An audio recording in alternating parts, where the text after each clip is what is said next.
वरुण देव, गुरुवर के निर्देश अनुसार भगवान परशुराम द्वारा दिया गया यह विष्णु धनुष मैं आपको सौंपता हूं। धर्म रक्षा के लिए जब कभी इसकी आवश्यकता पड़ी तो इसे पुनः पाने का निवेदन करूंगा।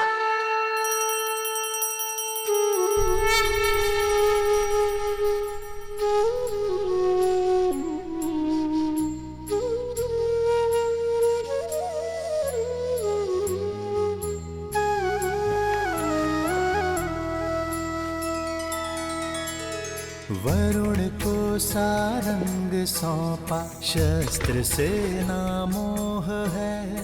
लोभ शक्ति का नहीं, जनहित ही पावन योग है। पुरुषार्थ करके विजय पाना, पथ है सबसे पावनम।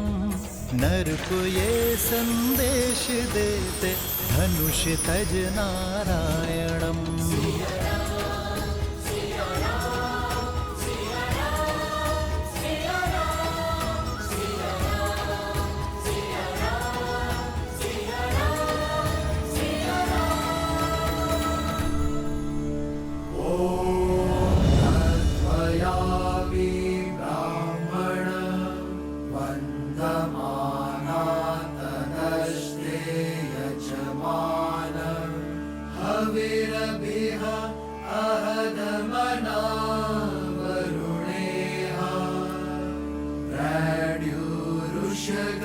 समान आयुः प्रमुषीः।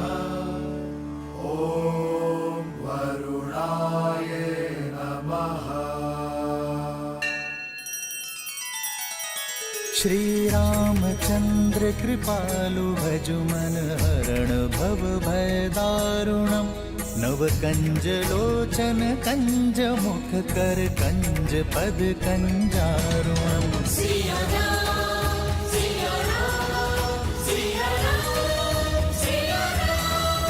आदर्श और मर्यादा की है ये कथा महापावनम।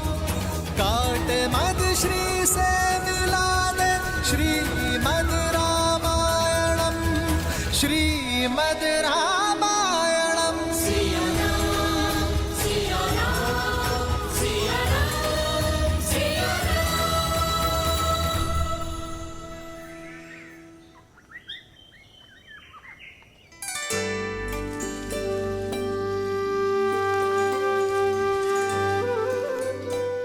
भैया, मिथिला कितनी सुंदर नगरी है ना। और आपको तो कुछ अधिक ही सुंदर लग रही होगी जब से स्वयंवर हुआ है तब से। अंतर है लक्ष्मण, पहले मिथिला मेरे लिए नगर था, पर अब घर हो गया है।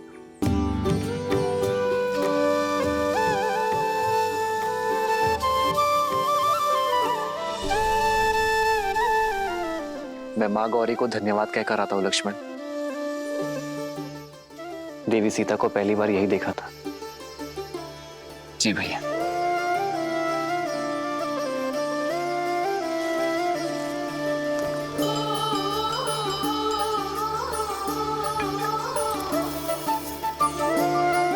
माँ, आपने जो मुझे दिया वो मेरे लिए सर्वश्रेष्ठ था।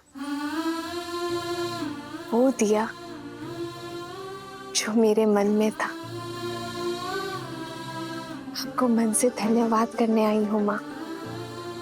ये आपके आशीष का प्रताप है कि स्वयंवर में एक पल के लिए भी निराश नहीं हुई मैं।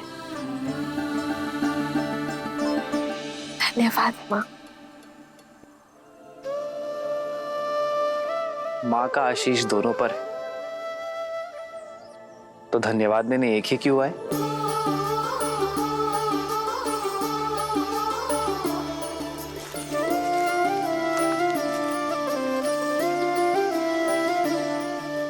आपका धन्यवाद माँ। आपके और महादेव के प्रताप से मुझे सीता जैसी जीवन संगिनी मिली। सिया राम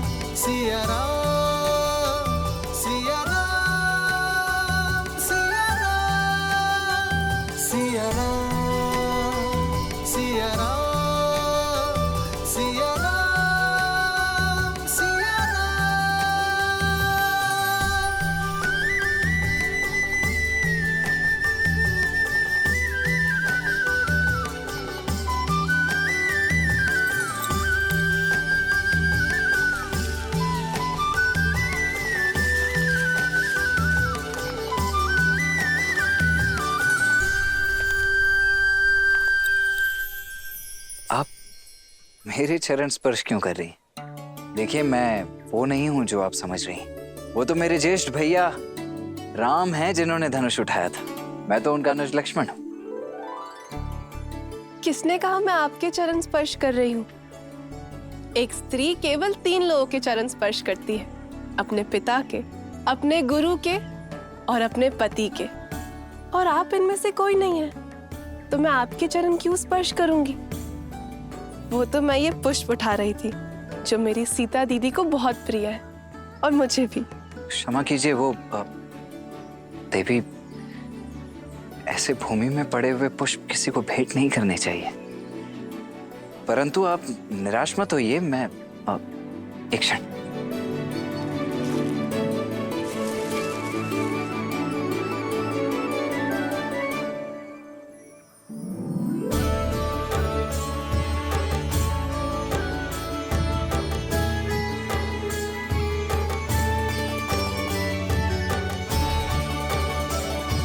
आपके लिए नहीं है, भाभी मां सीता के लिए।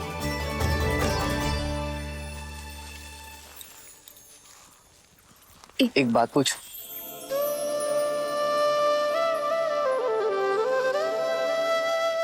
पहले आप। नहीं, स्त्री होने के नाते प्रथम अधिकार आपका है। जो आज्ञा। तो बताइए, प्रत्यंचा चढ़ाने आप सबसे अंत में क्यों आगे बढ़े? क्योंकि गुरुवर का आदेश था। पर जब कोई प्रत्यंचा नहीं चढ़ा पा रहा था तो मैंने आपके नेत्रों में चिंता नहीं देखी। क्योंकि माँ गौरी का आशीर्वाद था कि मुझे मेरे मन के ही स्वामी मिलेंगे। वरमाला के समय आपके नेत्रों में एक भाव था, जैसे आप जानती थी कि वरन हमारा ही होगा। क्योंकि आपकी विनम्रता और करुणा का संदेश आपकी मिथिला आने से पूर्व महादेव का संकेत बनकर पहुंच चुका था। यदि गुरुवर हमें मिथिला ना लेकर आते तो लाना पड़ता,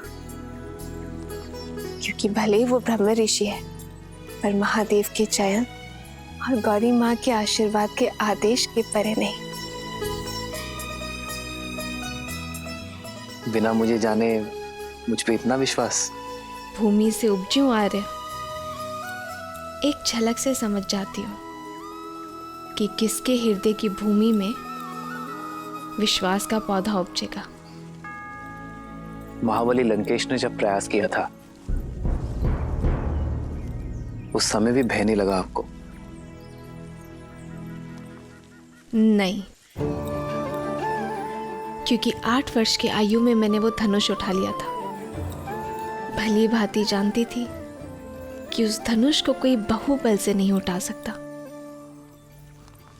पर उस राक्षस की आंखों में मैंने अपमान की लज्जा देखी, हार की खींच देखी। उसकी आंखों में मैंने अपने लिए एक कुलसित चाह देखी। क्या देवी उससे चिंतित है? अब नहीं, क्योंकि आप मेरे साथ हैं। विश्वास है कि जब तक आप मेरे साथ हैं कोई मेरा अनिष्ट नहीं कर सकता। आपका ये विश्वास इस राम को और दृढ़ बना रहा है देवी। मैं धन्य हुआ कि मुझे जीवन संगिनी नहीं, जीवन दर्शिनी मिली है।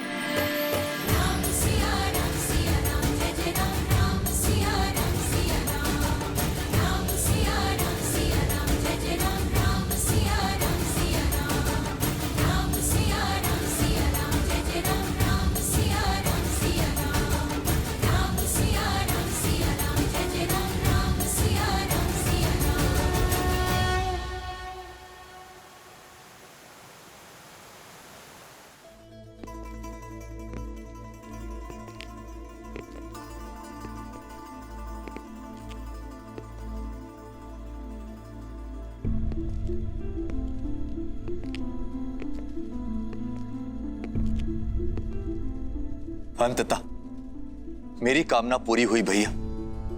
भगवान विष्णु की कृपा से आप सद्मार्ग की ओर बढ़ रहे हैं। अपने पापों के प्रायश्चित के लिए आपने जो सन्यास का निर्णय लिया है वो अति उत्तम है भैया।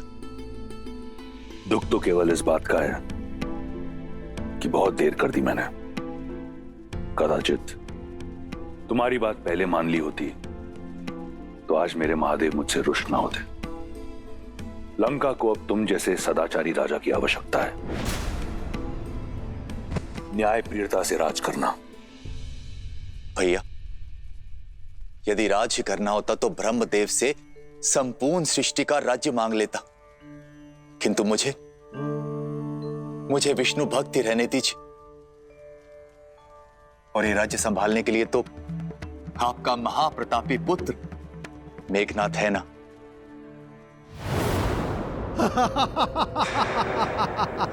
अद्भुत लग रहा है। लंका में विदूषकों की सभा हो रही है।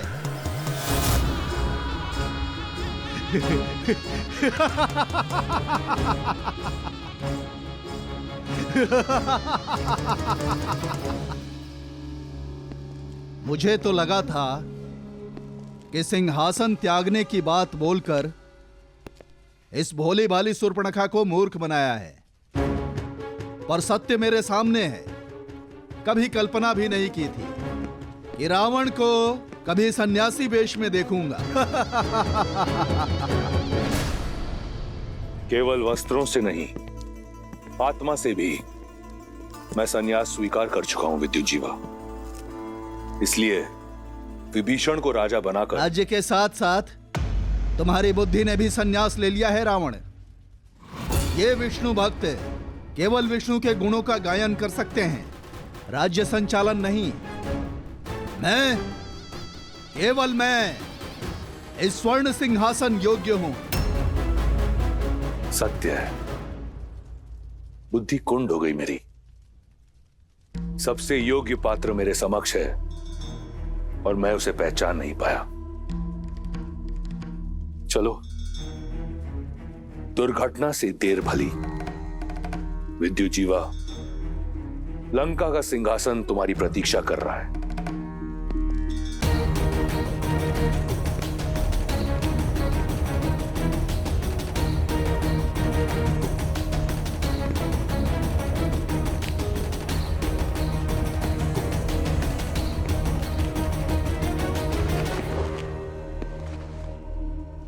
तुम मेरे साथ छल तो नहीं कर रहे ना रावण? एक सन्यासी पर ऐसा लांछन मेरे बहनोई।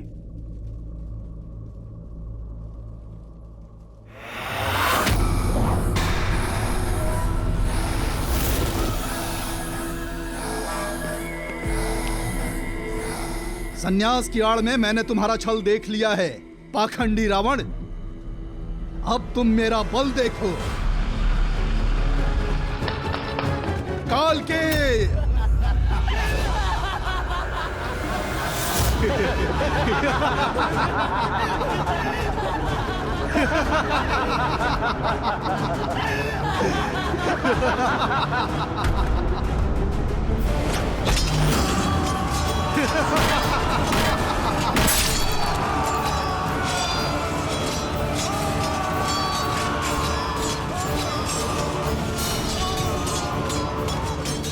बंदी बना लो इसे। हमारे व्यूह में फंस गया है ये दशानन। लंका मेरी, व्यू मेरा, फंसे तुम सब हो विद्युत जीवा। शनि जिसके चरणों का दास, उसका सिंहासन पाने की आस असंभव है विद्युत जीवा। आज लंका की स्वर्ण आभा में तुम सबके रक्त की लाली की आभा होगी। हर हर महादेव।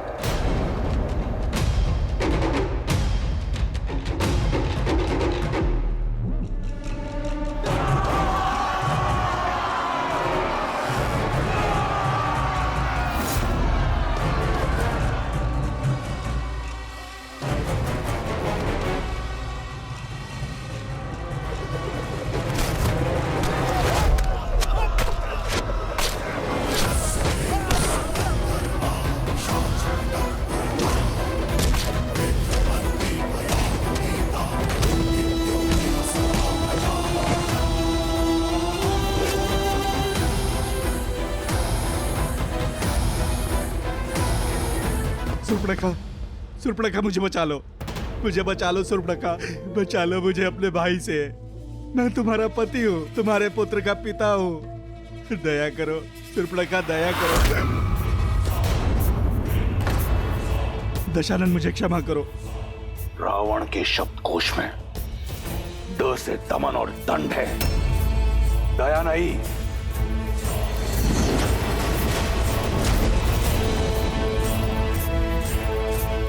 क्षमा दशानन, क्षमा कीजिए दशानन, ये केवल एक उपहास था।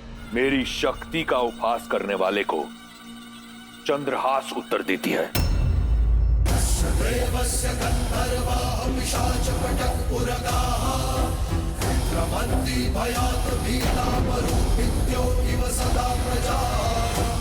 लंकेश, नहीं भैया।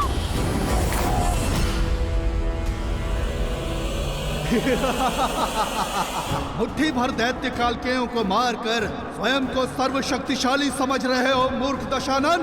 माया युद्ध के महारथी विद्युत जीवा से नहीं जीत सकते अब तुम। अपनी माया से जब चाहे पाताल लोक जाकर अनगिनत मायावी कालकेयों को ला सकता हूँ मैं। राक्षसों की रक्षा के लिए वयम रक्षम का नारा भूल जा, अपनी रक्षा की सोच।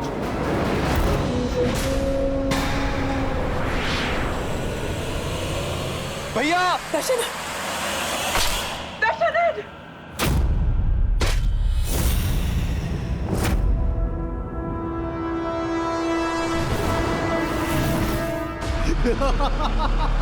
और सुर्पणखा, तुमने अपने पति से घात किया है, अपने पति को मरवाने की चेष्टा की, किंतु मैं अपना वचन अवश्य निभाऊंगा। तुम्हारे भाई को मारकर तुम्हें बनाऊंगा लंका की पटरानी।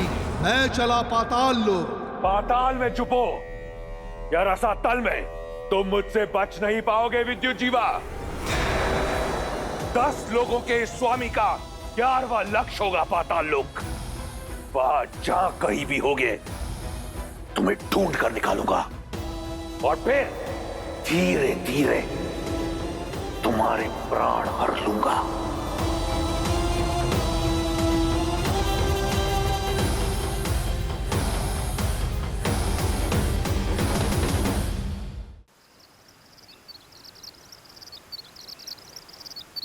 दूतों ने सूचना दी है लक्ष्मण, पिताश्री किसी भी क्षण आते ही होंगे। हमें देखकर पिताश्री कितने भावुक हो जाएंगे ना भैया।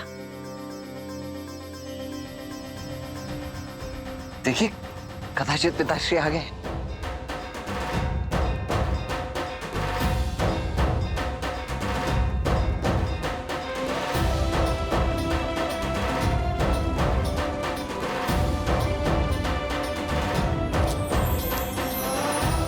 भरत,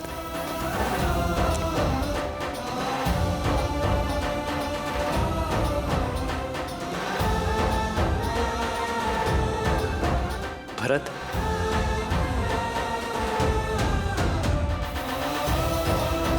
लक्ष्मण,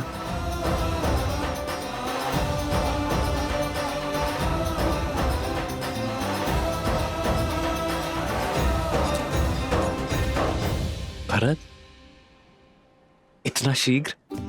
सूचना मिलते ही प्रतीक्षा ना कर सका भैया मैं। रात्रि विश्राम किए बिना ही आपसे भेंट करने चला आया। आप नहीं जानते भैया कि मेरा मन कितना गर्वित हुआ है ताड़का और मां अहिल्या की मोक्ष गाथाएं सुनकर। और अब अपने राम भैया के विवाह को देखकर हर्षित होऊंगा मैं।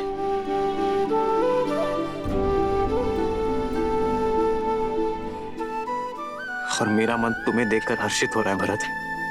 भैया,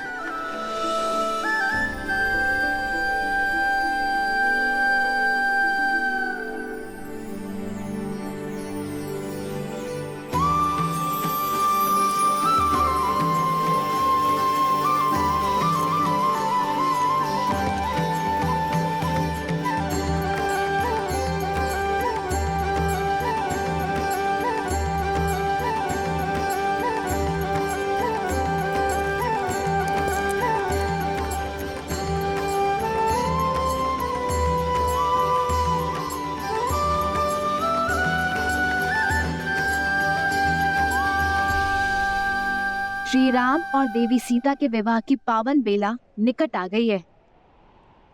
अयोध्या वाले मिथिला पहुंचने वाले हैं। हम कब जाएंगे महादेव? लक्ष्मी नारायण के शुभ विवाह के साक्षी बनने। देवी, उस विवाह के साक्षी तो हम बहुत पहले ही बन चुके। आपने स्वयं नारायण की बहन बनकर विवाह की सभी रीतियां निभाई थी और मैंने देवी लक्ष्मी के भाई के रूप में विवाह के सभी संस्कार किए थे। भूल जाती हैं आप। कुछ नहीं भूली हूं मैं, पर वो वैकुंठ था, विवाह देवों का था। यहाँ पृथ्वी लोक में नर रूप में हो रहे इस दिव्य विवाह की छटा ही कुछ और होगी। मैं कुछ नहीं जानती, मुझे मिथिला जाना है बस। और मुझे भी।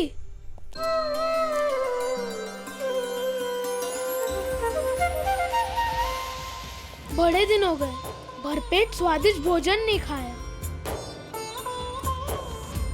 कैसी बात करते हो गणेश? हर पूजा अनुष्ठान में सबसे पहला भोग तुम्हें ही तो लगाया जाता है। उसे भोजन कहते हैं आप? मेरी डाल भी गीली नहीं होती उससे। मनुष्य बड़े छली है माता, भोग का नाम लेकर तनिक सा मेरी सूंड पर लगाते हैं और प्रसाद कहकर स्वयं डकार जाते हैं। पर यहाँ विवाह में साक्षात मन चाहा मन भरकर खाने का अवसर मिलेगा ना? देवी, हमारे पुत्र का कथन सर्वथा उचित है। तो ठीक है, हम सब चलेंगे श्री राम और सीता के विवाह में, परंतु मनुष्य रूप में। हमें भी इस विवाह का साक्षी बनना है प्रभु।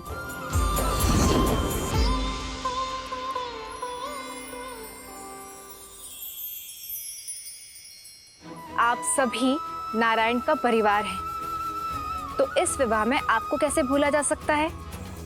हम सभी जाएंगे राम और सीता के शुभ विवाह के साक्षी बनने। जय श्री राम। जय श्री राम। जय श्री राम।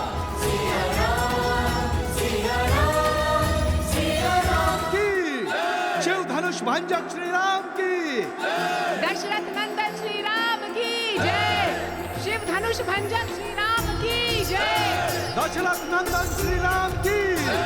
शिव धनुष भंजक श्री राम की। दशरथ नंदन श्री राम की जय। शिव धनुष भंजक। पिताश्री,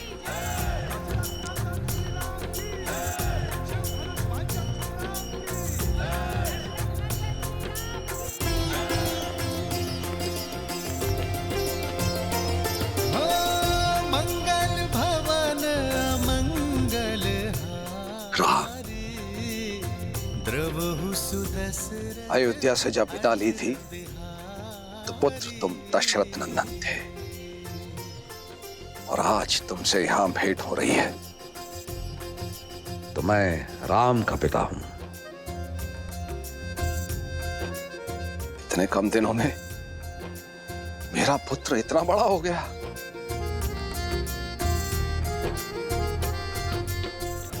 मेरा राम। आपकी चरणों की धूल के स्पर्श से ही ये सामर्थ्य पा सका हूं पिताश्री। इनका स्पर्श मुझसे आप भी नहीं छीन सकते। रघुकुल रीत सदा चली आई, प्राण जाए पर वचन। पुत्र, तुम्हारा स्थान मेरे चरणों में नहीं, मेरे गले लग जाओ पुत्र।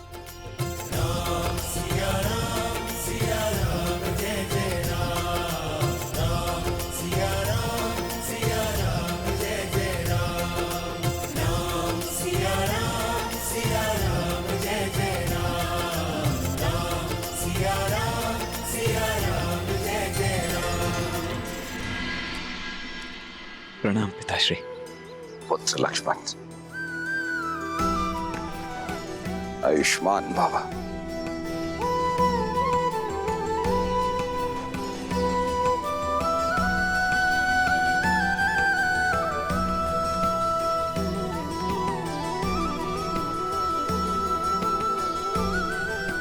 प्रणाम।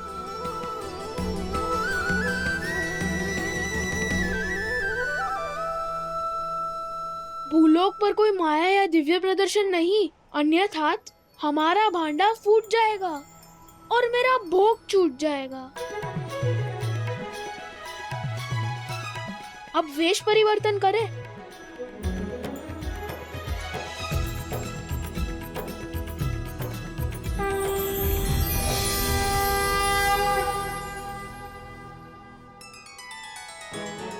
देवी सरस्वती और नंदी, संगीत का कार्यभार आप संभालेंगे। मैं वायुदेव, मैं विवाह का पंडाल बनाऊंगा। मैं अग्निदेव और मैं स्वादिष्ट भोजन का प्रबंध करूंगा। और मैं आपका सहायक बन जाता हूँ। भोजन जाएगा तो रसोई घर से बन के ही ना। उचित है, मैं इस समूह का मुखिया बनूं, त्रिलोकदर्शी साधु। और मैं आपकी सेविका।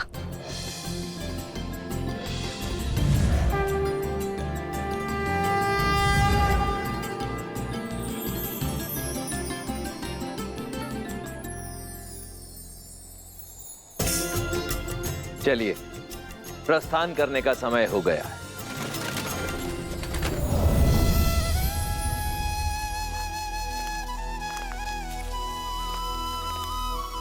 प्रभु, हम तो आपके ही पधारने की प्रतीक्षा में थे। हर कल्प और हर राम अवतार की भांति क्या इस बार भी मुझे आपका मार्गदर्शन करने का सौभाग्य प्राप्त होगा?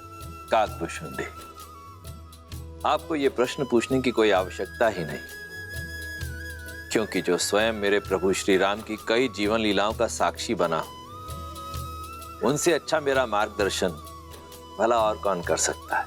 प्रभु, मार्ग तो मां सीता और प्रभु राम दिखा रहा है इस संसार को। प्रेम का मार्ग, त्याग का मार्ग और समर्पण का मार्ग।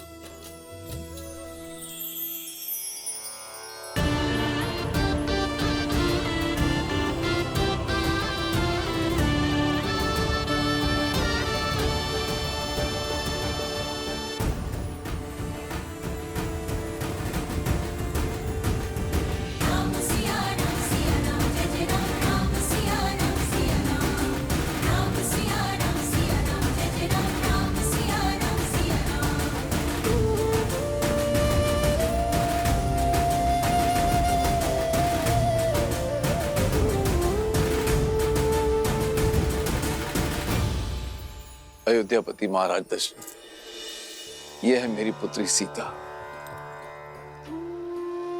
प्रणाम पिताश्री। सदा सौभाग्यवती भवा। और क्या आशीर्वाद दूं तुम्हें पुत्री। रूपशील हो, गुणवती हो, और सात्विकता तो तुम्हारे मुख पर है ही।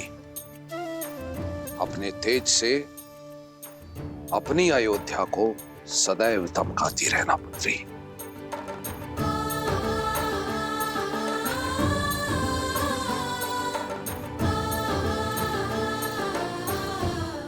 राम, तुमने गुरुओं से सीखी सारी योग्यता लगा दी है इस चैन में। विराजिए।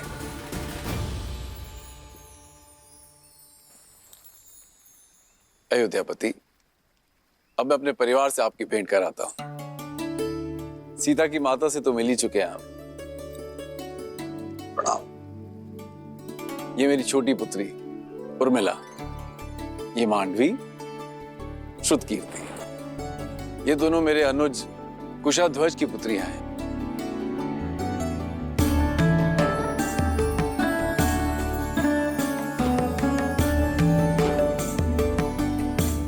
महाराज, यदि आपको कोई आपत्ति ना हो तो क्या मैं आपसे एक प्रश्न पूछ सकता हूं? आचार्य, आप श्री राम के गुरु हैं, आपको अनुमति की आवश्यकता नहीं है। पूछिए, क्या पूछना चाहते हैं आप? महाराज, आपके कुल की पुत्रियां अनुपम तेज युक्त है, किंतु आपको कभी पुत्र प्राप्ति की इच्छा नहीं है?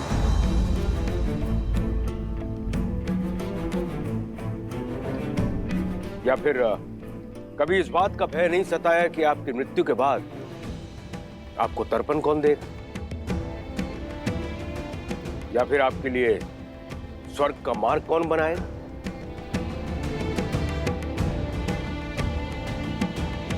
क्षमा चाहता हूं ऋषिवर, किंतु मैंने वेद, उपनिषद, स्मृतियों का गहन अध्ययन किया, किंतु कहीं भी ऐसा कोई उल्लेख नहीं है कि पुत्रियों का मान, उनका पद, उनके अधिकार किसी भी रूप में पुत्रों से कम या नीचे होते हैं। न मान में, न पद में, न ही अधिकार में। मेरी पुत्री सीता ने केवल मुझे ही नहीं अपितु मिथिला को भी एक नया जीवन दिया। बंजर भूमि में अमृत की बूंद बनकर उभरी मेरी पुत्री सीता। जिस पुत्री ने मिथिला को नर्क से बचाया, उस पुत्री के होते मुझे स्वर्ग की क्या चिंता ऋषिवर। और सत्य तो यह है, सीता के जन्म के बाद मैंने मृत्यु और मृत्यु के बाद की चिंता करना बंद कर दिया है। अद्भुत, अद्भुत मिथिला नरेश। आज मुझे मेरे एक और प्रश्न का उत्तर मिल गया। किंतु महाराज, मैं ठहरा नास्तिक और लोगों का यह मानना है कि मुक्ति जो है पुत्र प्राप्ति के बाद ही होती है। कदाचित मेरे मुक्ति के मार्ग के लिए ही महादेव ने मुझे एक योग्य पुत्र दे दिया है, मेरा जमाता राम।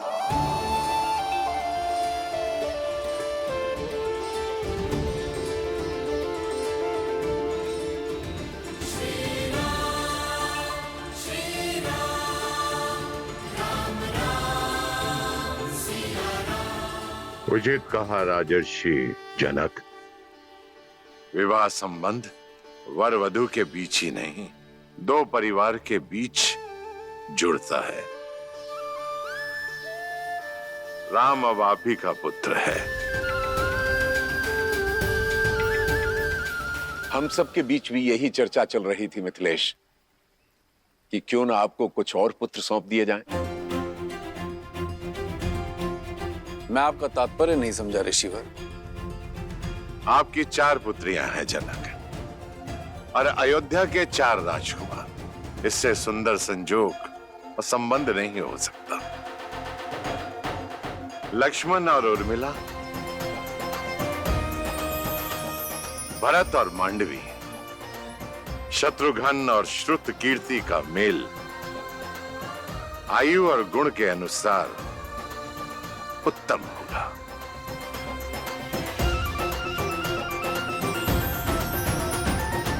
आपका क्या विचार है इस विषय में अयोध्यापति? ऋषिवर, इससे बड़ा सौभाग्य तो हो ही नहीं सकता, किंतु इसमें मिथिलापति का मत जानना भी अति आवश्यक है। मेरे कुल की 4 पुत्रियां सूर्य वंश के आंगन में जाएं, इससे बड़ा सौभाग्य मेरे लिए और क्या हो सकता है अयोध्यापति। मिथिला कुमारियों की अपने बहनों से बिछड़ने की चिंता भी समाप्त हो जाएगी। किंतु मिथिला में विवाह से पूर्व पुत्रियों का मन टटोलना अति आवश्यक होता है। अवश्य जनक, जिन्हें साथ रहना है उनका विचार जानना भी आवश्यक है।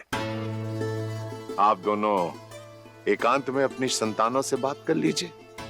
उचित है।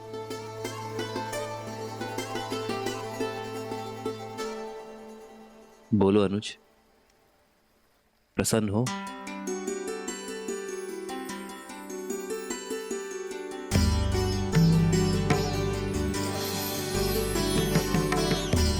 कोई शंका तो नहीं है उर्मिला? पूजा आपने की दीदी, और फल मुझे भी मिल गया। और वैसे भी महादेव और माता गौरी के निर्णय पर कैसी शंका? सीता दीदी की पूजा का फल केवल उर्मिला दीदी को क्यों मिलेगा? हमें भी तो मिलना चाहिए ना, क्यों मानवी दीदी? कितनी बार निवेदन करूंगा भाई, अयोध्या से संबंधी पधारे हैं। कुमारी जानकी के विवाह तक कोई भीतर नहीं जा सकता। आप लोग के भोजन का प्रबंध उधर उस पंडाल में किया गया है। भद्र, मैं भी तो कब से यही निवेदन कर रहा हूँ कि हम इसी शुभ विवाह के प्रबंध के लिए आए हैं। मैं आपको अपने दल का जब परिचय दूंगा ना, आप स्वयं समझ जाएंगे। इन दोनों को देखते हैं, ये दोनों संसार के सर्वश्रेष्ठ रसोइये हैं, और ये नन्हा सा नटखट बालक इनका सहयोगी है। और ये जो पंडित जी हैं, ये तो इतने प्रकांड पंडित हैं कि इनके ज्ञान की तुलना आप स्वयं ब्रह्मा जी से कर सकते हैं।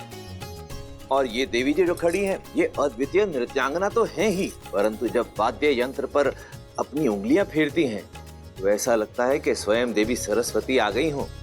और मैं हूं इस दल का मुखिया राम आसरे, और ये हैं मेरी सहयोगी। अब हम भीतर जाएं? आओ। रुको, ये मिथिला का राजमहल है और विवाह राजकुमारी जानकी का। महाराज ने सभी प्रबंध सज किए हुए हैं, आपकी कोई आवश्यकता नहीं है। और हाँ, भोजन करना है तो आप लोग उधर जा सकते हैं। भोजन नहीं, हमें तो प्रबंध देखने जाने दीजिए। जाओ।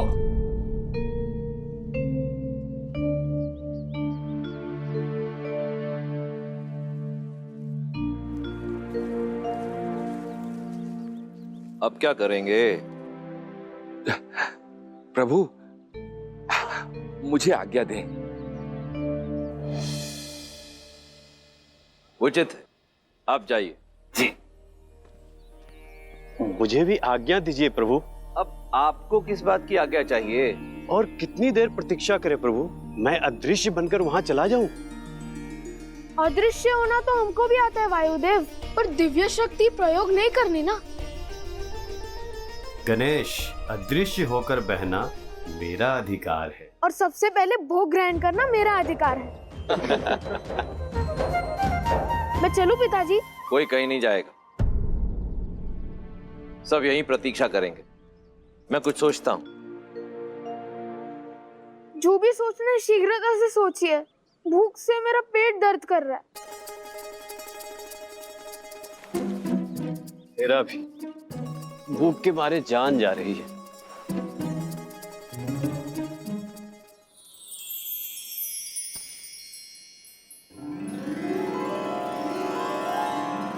भूख से मुंह कुमला गया है पुत्र, ये लो खाओ। इस पे मेरा अधिकार है।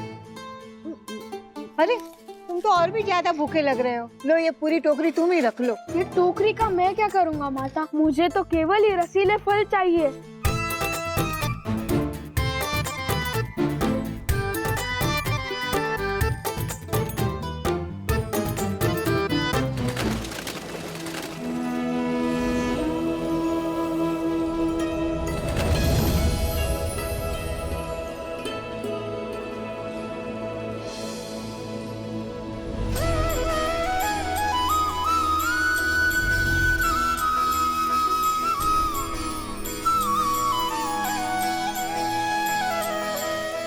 मिथिलापति,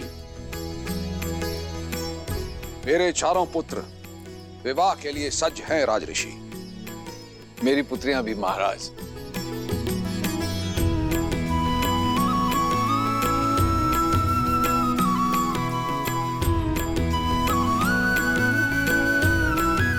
विराजी।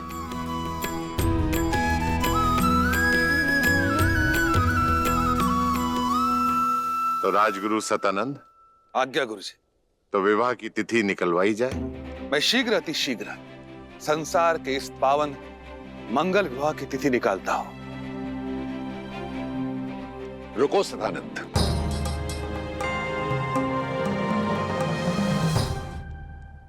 एक बहुत ही पहुंचे हुए त्रिकालदर्शी ज्ञानी महासंत हैं राम आश्रय। उनकी बताई तिथि में कण मात्र भी त्रुटि नहीं होती है। मेरे अनुरोध पर वे अपने समस्त शिष्यों के साथ यहां पधारे हुए हैं।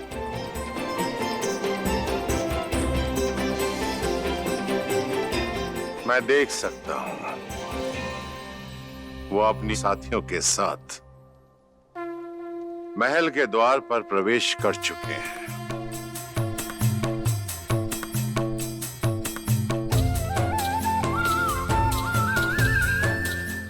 अद्भुत दृश्य है, अद्भुत।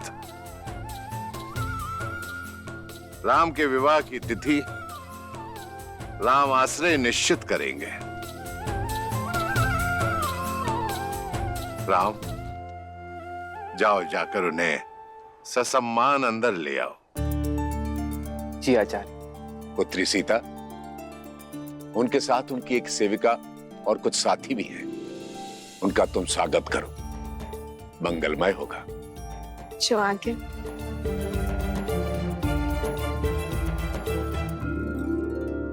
प्रभु, और कितनी प्रतीक्षा करनी पड़ेगी? अंदर जाने का अवसर कब प्राप्त होगा?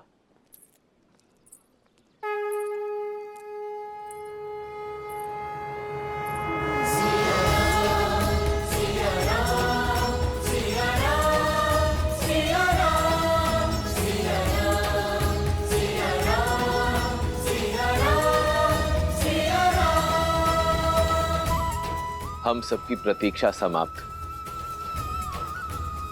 क्योंकि हम सबका स्वागत करने के लिए स्वयं नारायण और देवी लक्ष्मी पधार रहे।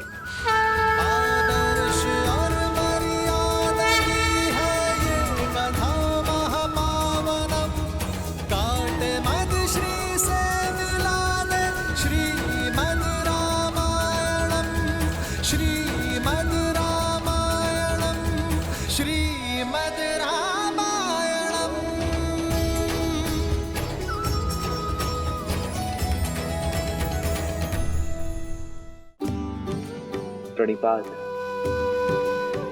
त्रिकालदर्शी राम आश्रय। इस राम आश्रय के तो भाग्य खुल गए कि स्वयं श्री राम उसे लेने के लिए आए।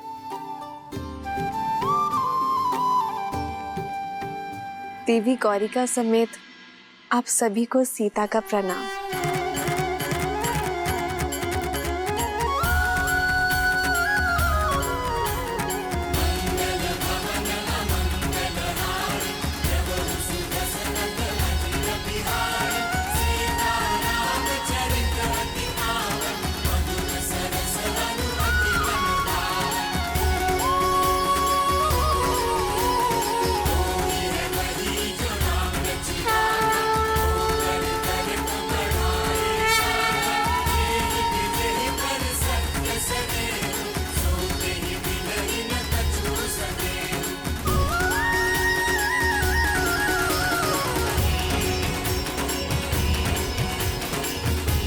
ये राम आश्रय आपको केवल ये भस्म ही दे सकता है, कृपया स्वीकार करें।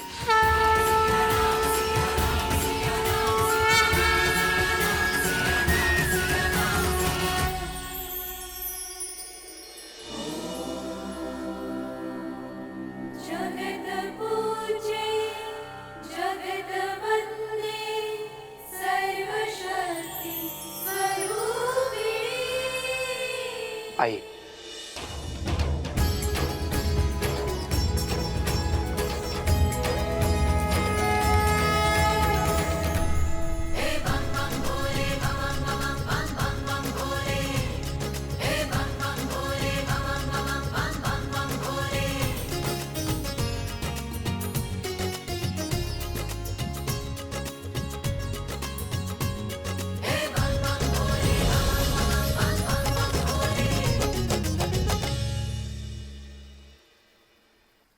महाराज, ऐसी माया तो बहुत से लोगों के हाथ में है, किंतु क्या ये केवल मनोरंजन के लिए है या फिर इसका कोई और अर्थ है? यदि मन में भावना सच्ची हो तो पाषाण में भी भगवान, और यदि भावना सच्ची ना हो तो भगवान भी पाषाण है, भद्र जाबाली। परंतु आप तो नास्तिक हैं, इसलिए इस तथ्य से अनभिज्ञ हैं।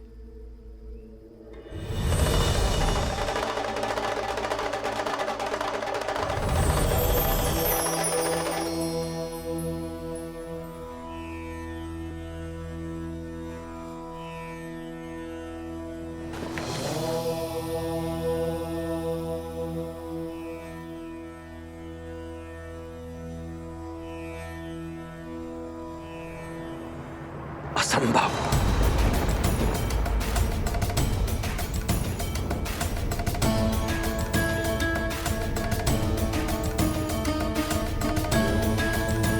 कोई समस्या है महाशय?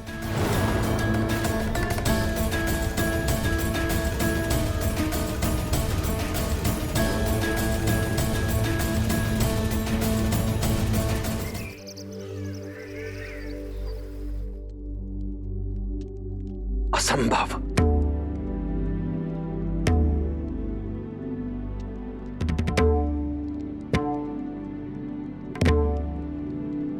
क्या हमारी संतानों के विवाह में कोई समस्या है महाशय?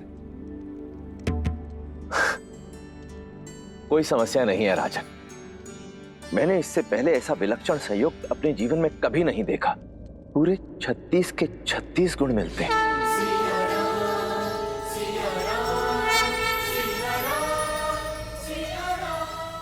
ऐसा प्रतीत होता है जैसे देवी सीता और श्री राम का साथ जन्मों जन्मों का है।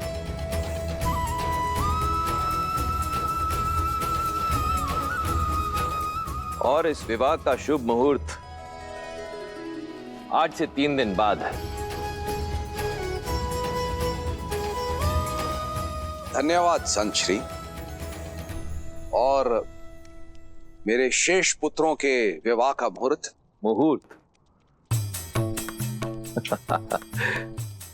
राजन, किस शुभ मुहूर्त की बात कर रहे हैं आप?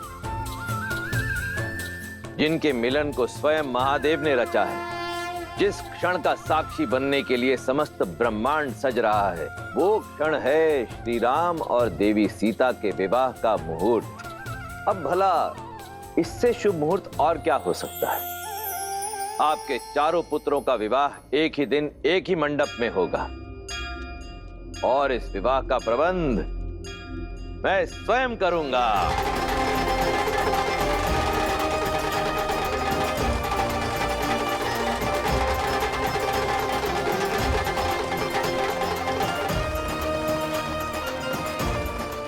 हम चारों भाइयों का विवाह एक ही दिन और एक ही मंडप में। भैया, शिवजी तो बड़े दयालु हैं।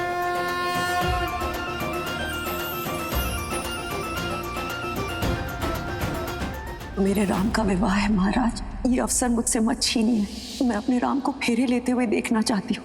हमारे पुत्र भरत के विवाह में उसकी माता अवश्य उपस्थित होगी।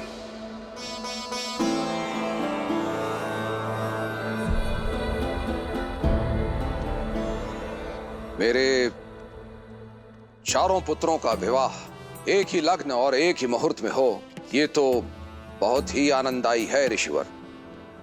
किंतु इस कारण मैं एक धर्म संकट में आ गया हूं।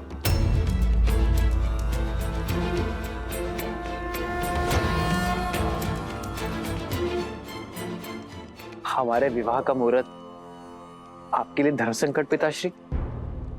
धर्म संकट का कारण विवाह का मुहूर्त नहीं है राम। धर्म संकट का कारण है एक वचन। तुम्हारी माता कैकेयी तुम्हारे विवाह की साक्षी होना चाहती थी, किंतु अयोध्या की रक्षा के कर्तव्य हेतु मैं उन्हें विवाह के लिए नहीं ला पाया।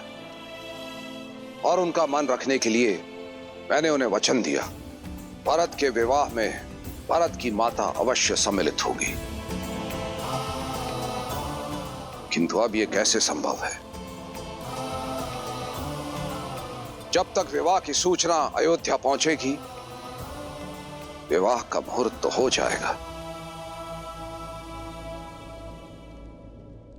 आपका वचन नहीं टूटेगा पिताश्री।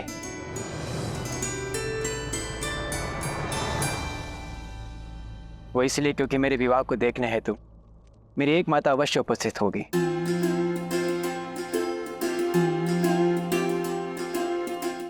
जिस क्षण राम भैया ने स्वयंवर जीतकर जनक नंदिनी को अपनी जीवन संगिनी माना, उसी क्षण मुझे भी एक माता और मिल गई।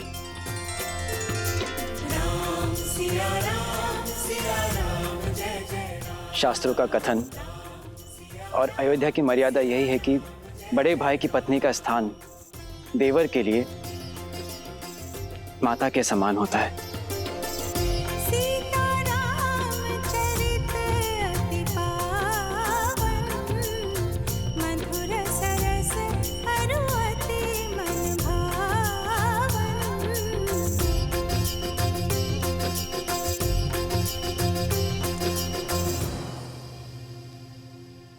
और मेरी माता मेरे विवाह में ही नहीं, मेरे विवाह की चर्चा में भी उपस्थित थे। माता, भैया ने सदैव पिता का स्नेह और सुरक्षा तो दी ही है, क्या आप भी उसी प्रकार अपने इस पुत्र पर आशीर्वाद बनाए रखेंगे?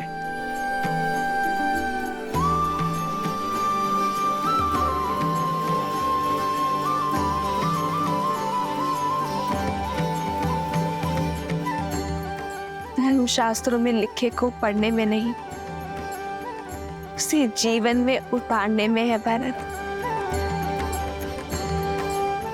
जितना पवित्र तुम्हारा मन है, उतना ही पवित्र और सुंदर संबंध दिया है तुमने आज मुझे।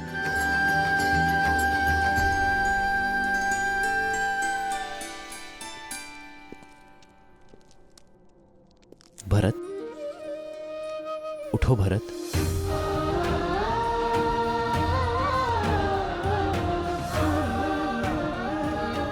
मेरे भाई जैसा भाई मिले तो धर्म की पूर्ति के लिए संतान की आवश्यकता नहीं।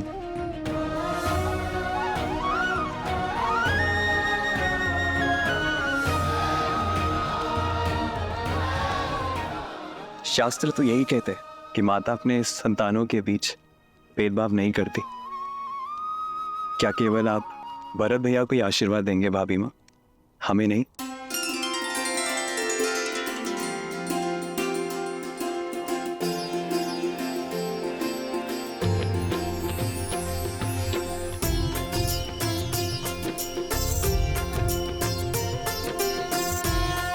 तो दशरथ नंदन और मिथिला की पुत्रियों के विवाह का प्रबंध किया जाए मिथिला नरेश।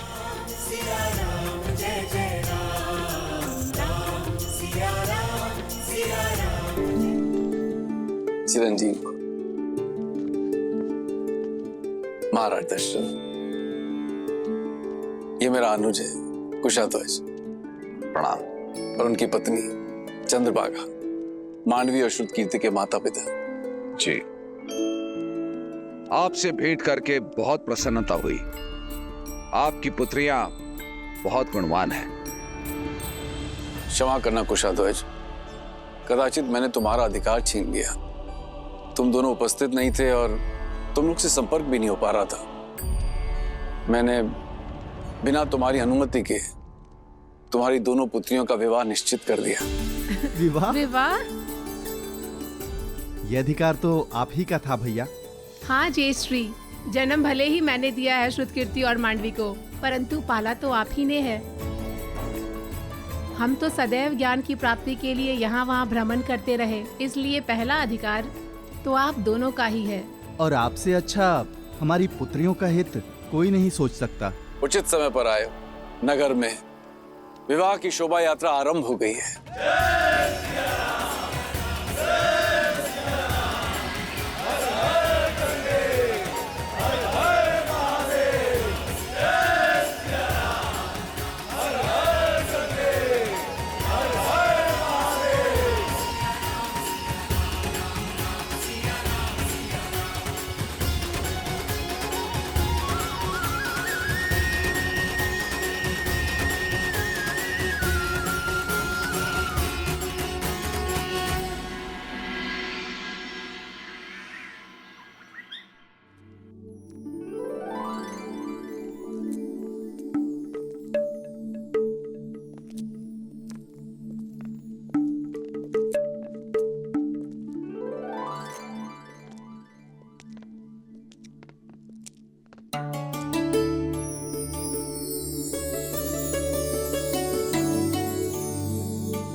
अय्या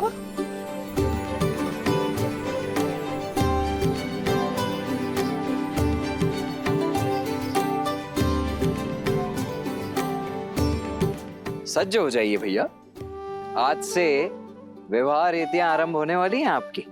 जी हाँ भैया, केवल राम भैया की नहीं लक्ष्मण भैया, अब तो हम सब की होने वाली हैं। शुभ घड़ी तो है। इतने वर्षों से स्वतंत्र हमारा शत्रुघ्न इसी बंधन में तो बंधेगा।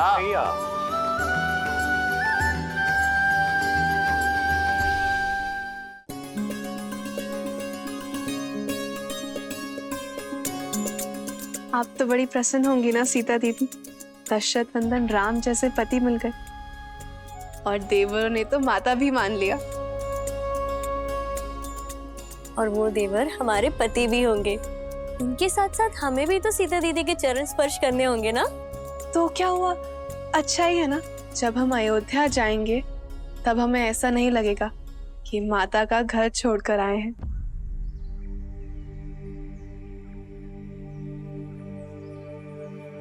क्या हुआ दीदी, आप अचानक गंभीर हो गई? माता पिताश्री का विचार आया। वर्षों तक हमें लाड से पाला और अब अचानक हम सब उन्हें छोड़कर चले जाएंगे।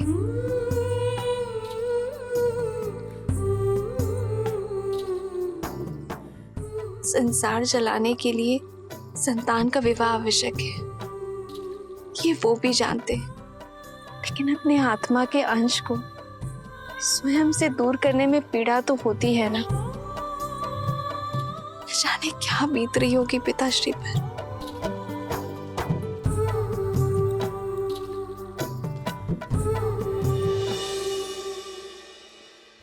पीड़ा तो है मन में,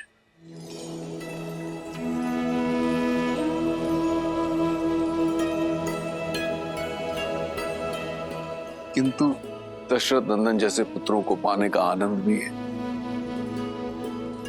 हाँ, तुम्हारी माता थोड़ी विचलित है।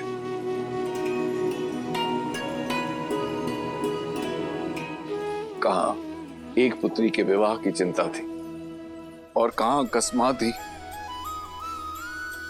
चारों पुत्रियां एक साथ विदा हो जाएंगी।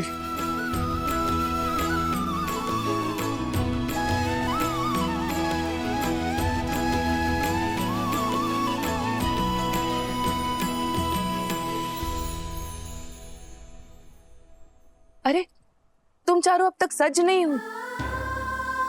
नदी से पावन माटी लाने जाना है और आप अब तक यही हैं। कितनी सारी तैयारियां करनी है, कितनी सारी रीतियां हैं। चलिए। माँ, हम सब सज हैं, बस आपको होना है। माँ, आप हमें बचपन में अपने साथ बिठाकर रंगोली सिखाती थी ना, आज फिर से करें।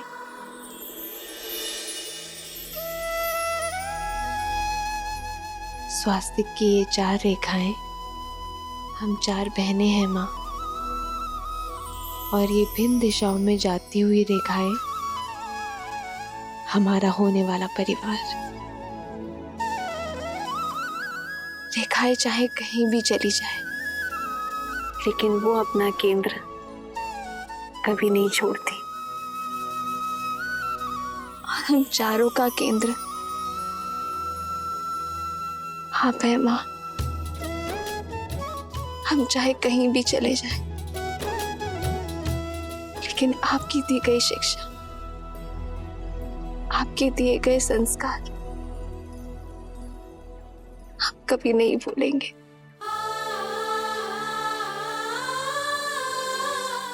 आपकी पुत्रियां मिथिला से दूर अवश्य जा रही हैं, लेकिन हमारे अंदर से मिथिला को कोई दूर नहीं कर सकता माँ। और जब हम दूर ही नहीं जा रहे हैं, तो फिर चिंता कैसी?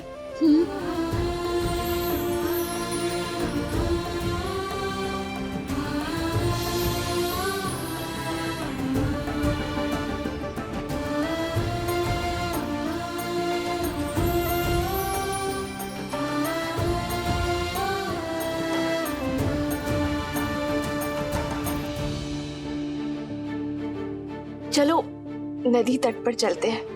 मिथिला की महारानी के चारों जमाता वहां प्रतीक्षा कर रहे होंगे, और अगर विलम्ब हो गया ना तो महारानी बहुत डांटेगी। ओम भूर्भुवः स्वः तत्सवितुर्वरेण्यं भर्गो देवस्य धीमहि धियो यो नः प्रचोदयात्।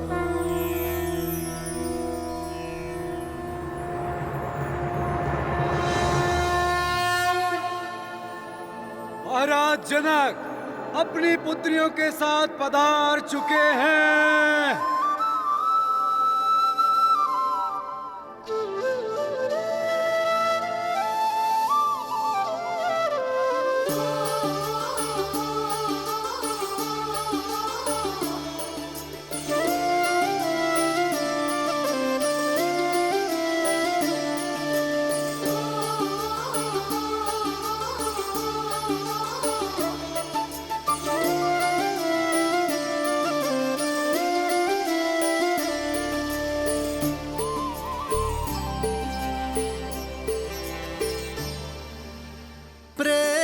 समर्पण करुणा ज्ञान से है भरा दो प्यारा नाम।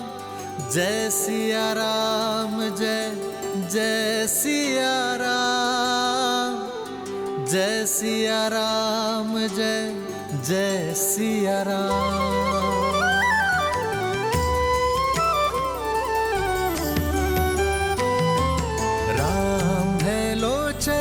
सीता दृष्टि, राम है बादल सीता वृष्टि।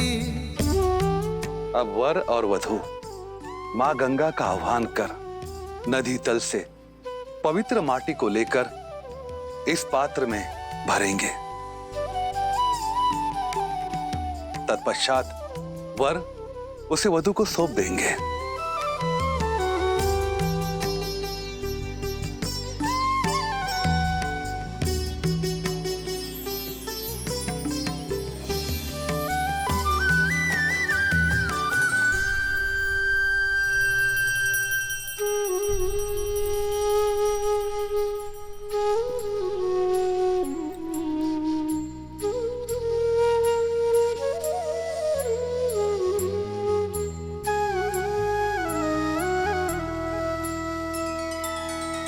सिया राम ने माटी छुई, मन छुआ सम्मान ने। संबंध का निर्माण होता स्नेह आदर मान से।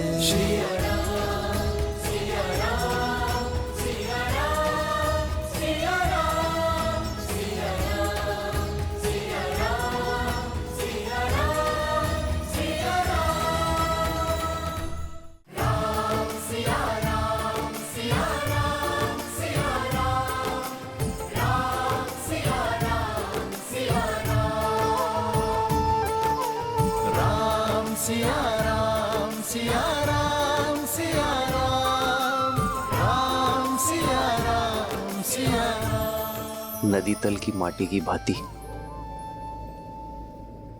हमारा यह संबंध भी सदैव निश्चल रहेगा, मलिनता से परे, अपने हृदय की गहराई से। मैं सदैव आपको प्रेम और सम्मान दूंगा।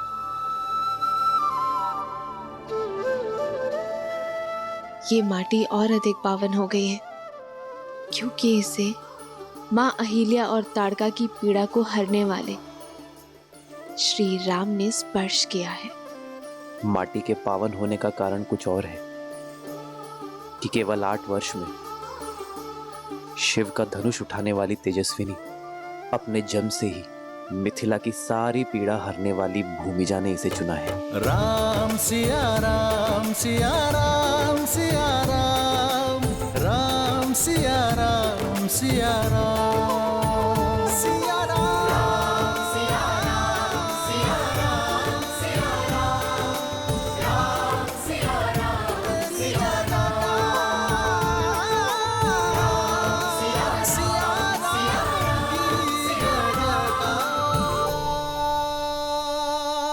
दशरथ पुत्रो, आगे आओ।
नमो भगवते वासुदेवाय।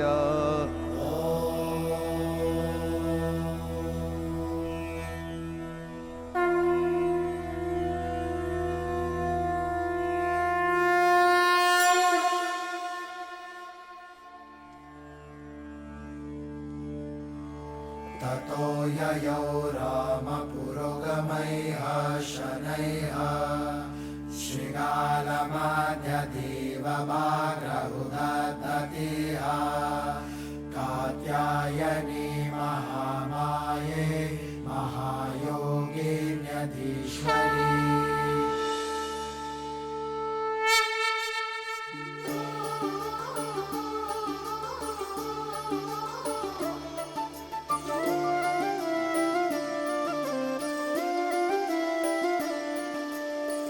जन्म जन्म का है ये संगम, राम रतन सीता वैभव धन।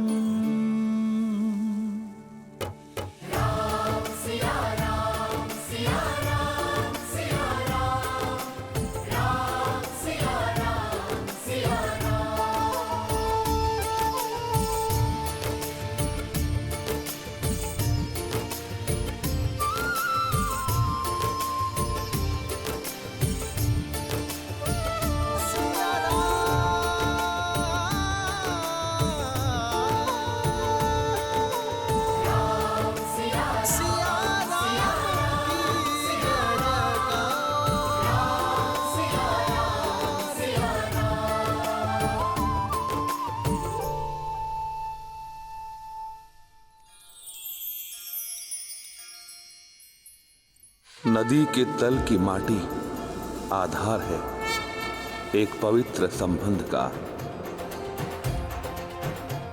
इस माटी से यज्ञ भूमि को लीपा जाता है ताकि उसका आधार भी पवित्र रहे।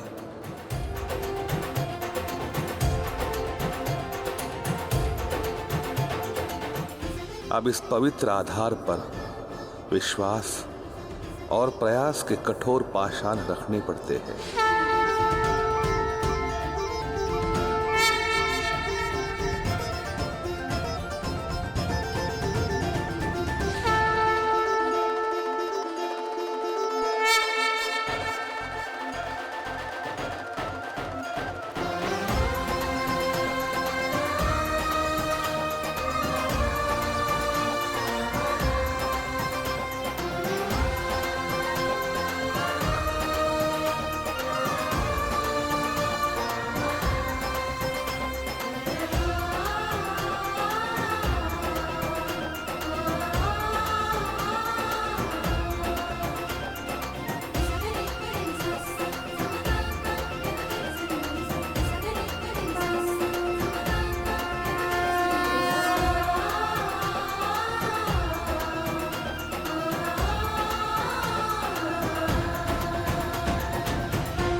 अब मंडप स्तंभ पूजा होगी।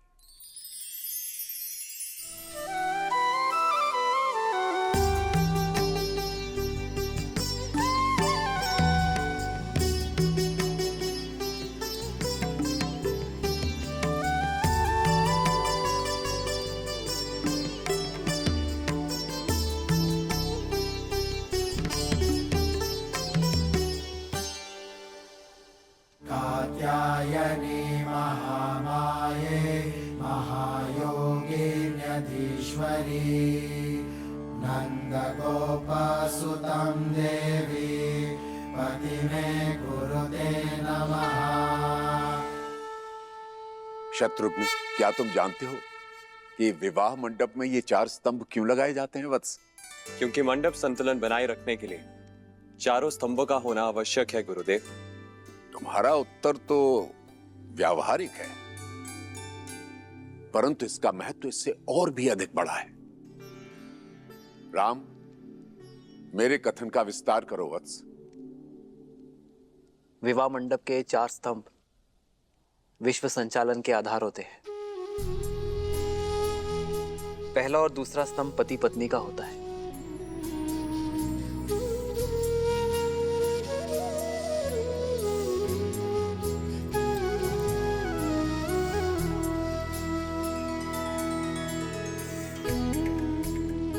तीसरा स्तंभ संतान और चौथा समाज का प्रतिनिधित्व करता है। जब ये चारों स्तंभ संतुलित हो तभी संसार प्रगति कर पाता है।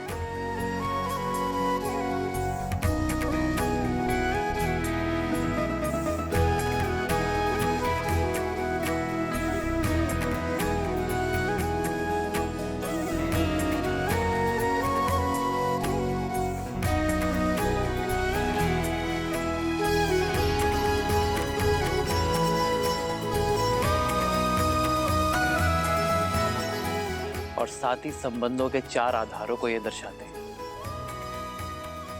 पहला, एक दूसरे के प्रति सम्मान।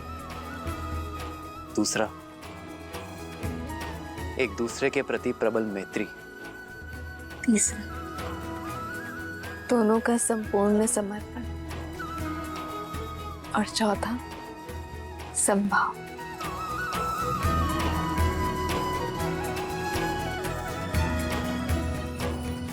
नए संबंध में ये चारों भाव बने रहें, इसीलिए मंडप में ये 4 स्तंभ होते हैं।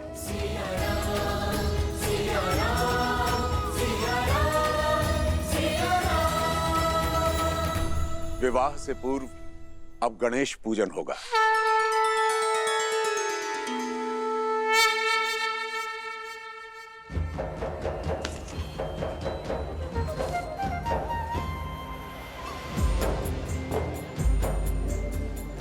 शीघ्रता दिखाइए। निमंत्रण आने वाला श्री गणेश, आप ही ने माया का प्रयोग करने से वर्जित किया था ना? स्मरण है ना आपको? चलिए चलिए काम करिए।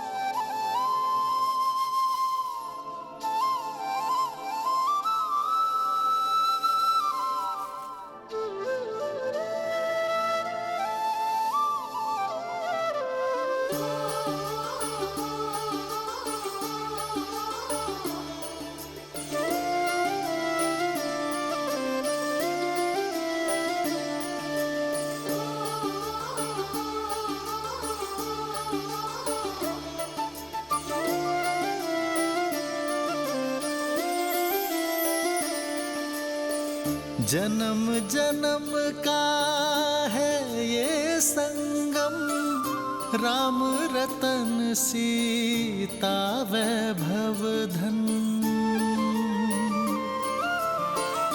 एक है पौरुष एक समर्पण, एक है रूप तो दूजा दर्पण। राम है लोचन सीता दृष्टि, राम है बादल सीता वृष्टि।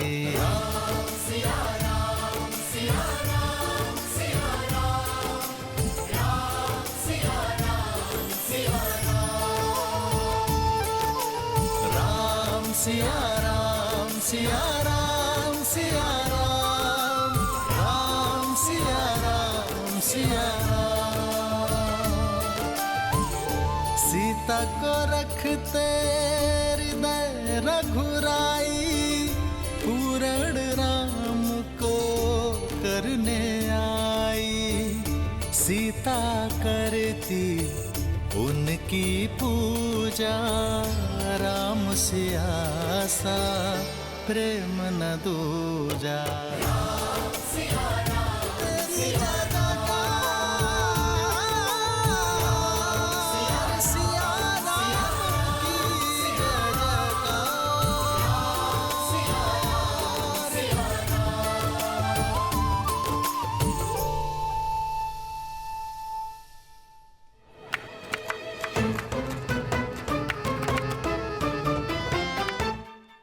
श्री गणेश साक्षात रिद्धि सिद्धि के स्वामी है, शुभता के प्रतीक।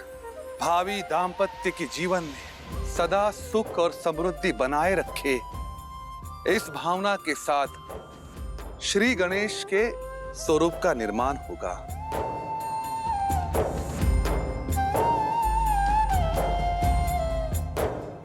पुत्री सीता, राम मेरे साथ बोलिए, हे गजानना। हे गजानन, जीवन के पथ पे हम दोनों को एक साथ चलना है। कोई संकट कोई विपदा हमारे बीच ना आ पाए, हमारा प्रेम हर संकट का निवारण कर सके, इस भावना से हम आपका आह्वान करते हैं। प्रेम समर्पण करुणा ज्ञान से है भरा दो प्यारा नाम।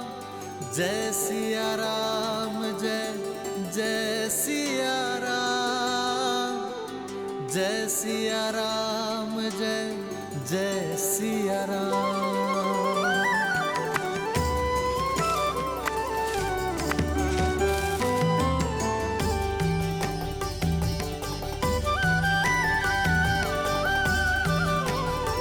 सिया राम सिया राम सिया राम सिया राम।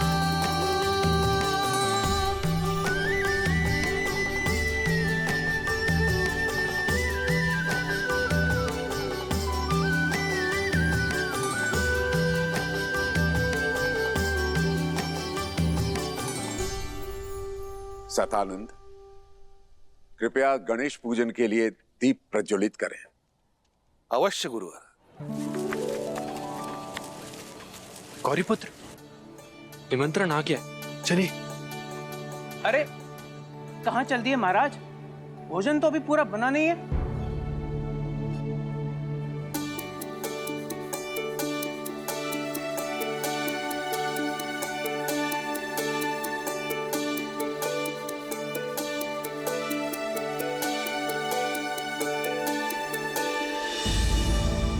ये दीप प्रज्वलित क्यों नहीं हो रहे?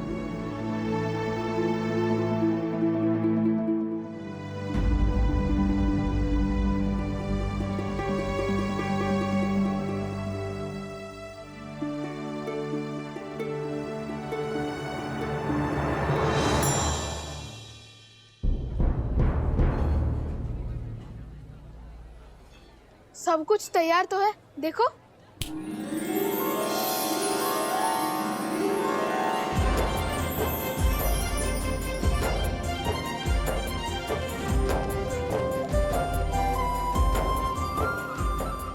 प्रभु, आपने माया का प्रयोग क्यों किया? मैंने सबको वर्जित किया था, स्वयं को नहीं। अद्भुत, परंतु प्रथम तो मैं ही आऊंगा। लगता है आप भूल रहे हैं, प्रथम पूज्य मैं हूँ। सबसे पहले मैं ही उनके दर्शन पाऊंगा।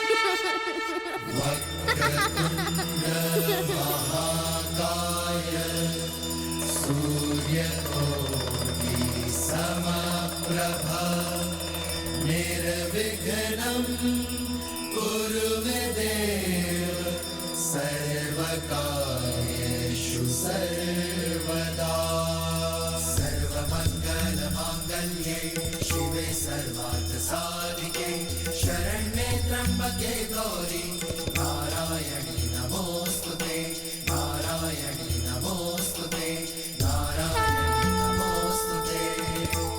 ये लीजिए मेरा प्रिय।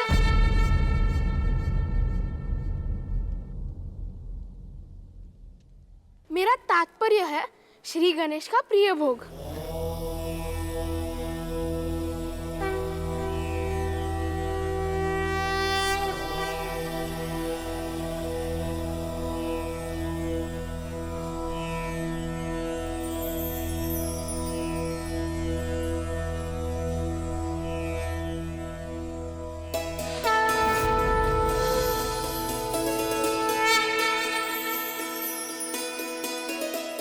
श्री गणेश की कृपा से दीप प्रज्वलित हो गए।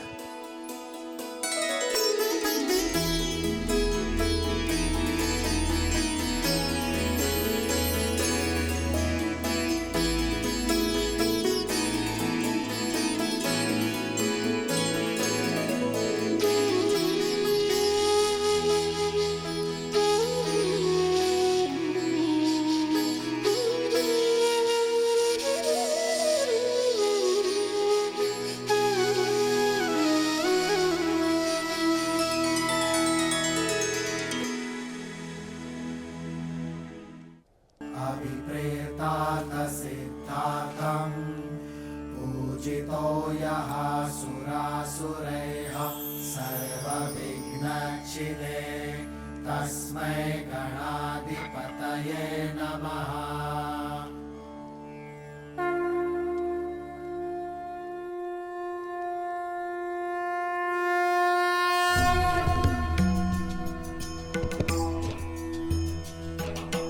वक्रतुण्ड महाकाय सूर्यकोटि समप्रभ निर्विघ्नं कुरु मे देव सर्वकार्येषु सर्वदा सर्वकार्येषु सर्वदा। आप दोनों को भगवान गणेश का आशीर्वाद प्राप्त हो। विघ्नहर्ता की कृपा सदा तुम पर बनी रहे। जीवन पथ पर तुम दोनों साथ साथ चलो, एक सांस बनकर चलो।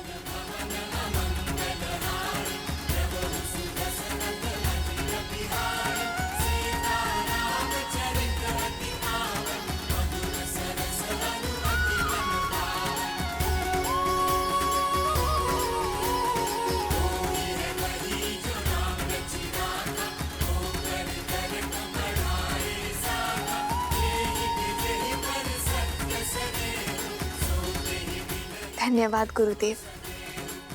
आशीर्वाद दें कि हम अपने धर्म से अपने कर्म का निर्वाहन करेंगे। तथास्तु। ये हमारा सौभाग्य है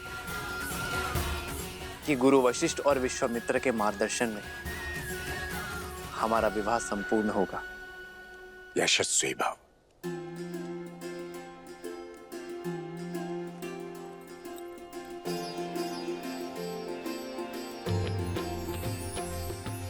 आयुष्मान भव।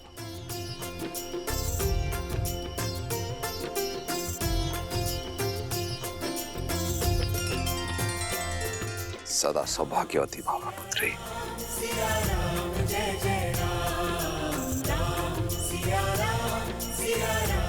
और आप सभी का और हमारे विवाह समारोह में सम्मिलित होने के लिए आप सबको कोटि कोटि आभार।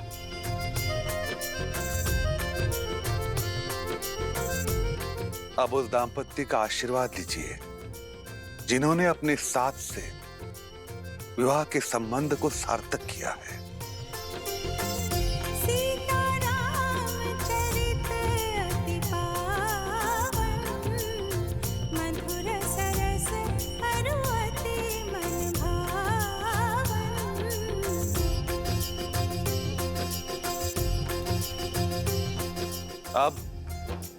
विवाह की विधि आरंभ होती है।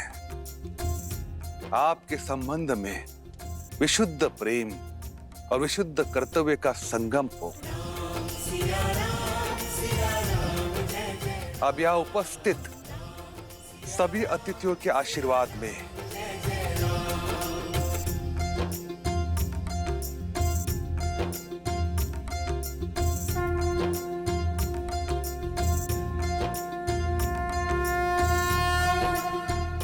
स्वस्ति स्वस्ति स्वस्ति। गणेश पूजन के साथ सियाराम की विवाह विधि आरंभ हो रही है।